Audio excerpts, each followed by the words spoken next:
Selamat siang, nama saya Gopeng Yenaro, NRP 1987076. Di sini saya akan mempresentasikan tentang kenalan kekayaan intelektual dijadikan jaminan. Haki atau hak atas kekayaan intelektual adalah hak eksklusif yang diberikan suatu hukum atau peraturan kepada seseorang atau sekelompok orang atas karya ciptanya. Pada intinya, haki adalah hak untuk menikmati secara ekonomis hasil dari suatu kreativitas intelektual. Objek yang diatur dalam haki adalah karya-karya yang timbul atau lahir karena kemampuan intelektual manusia. Setiap hak yang digolongkan ke dalam haki harus mendapatkan kekuatan hukum atas karya atau ciptaannya. Untuk itu, diperlukan tujuan penerapan haki.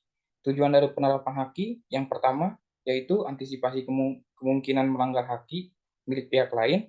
Kedua, meningkatkan daya kompetisi dan pangsa pasar dalam komersiliasi kekayaan intelektual. Ketiga, dapat dijadikan sebagai bahan pertimbangan dalam penentuan strategi penelitian, usaha, dan industri di Indonesia. PP nomor 24 tahun 2022 tentang ekonomi kreatif memberikan harapan baru terhadap pelaku ekonomi kreatif untuk mendapatkan kemudahan pembiayaan atau kredit dari lembaga keuangan.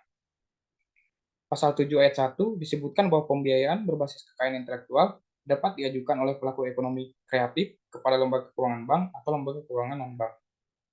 Kekayaan intelektual yang bersumber dari kreativitas manusia akan menghasilkan suatu produk atau karya yang memiliki nilai ekonomi sehingga dapat dijual. Nilai ekonomi yang terkandung dalam kekayaan intelektual inilah yang menjadikannya sebagai aset yang berharga yang dapat dijadikan sebagai jaminan utang.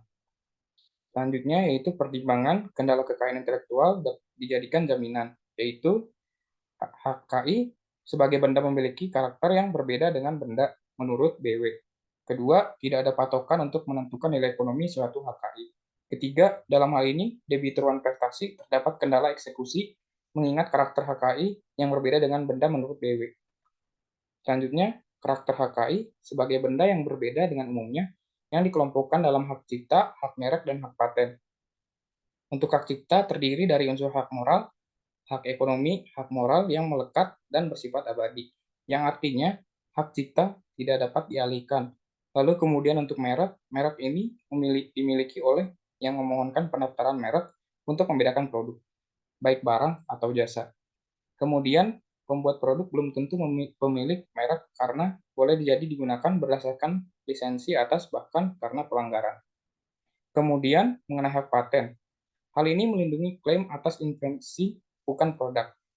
Pemilik paten adalah pihak yang mengajukan permohonan pendaftaran serta penggunaan paten atas pembuat produk bisa saja berdasarkan perjanjian lisensi atau bahkan karena pelanggaran. PP nomor 24 tahun 2022 membuka kemungkinan penggunaan HKI sebagai jaminan fidusia, tetapi pelaksanaannya bergantung pada Undang-Undang tentang Jaminan Fidusia. Pelaksanaannya juga masih menyisakan persoalan terkait penentuan nilai ekonomi HKI dan proses eksekusi serta segala akibat yang berhubungan. Baik, sekian presentasi dari saya. Terima kasih.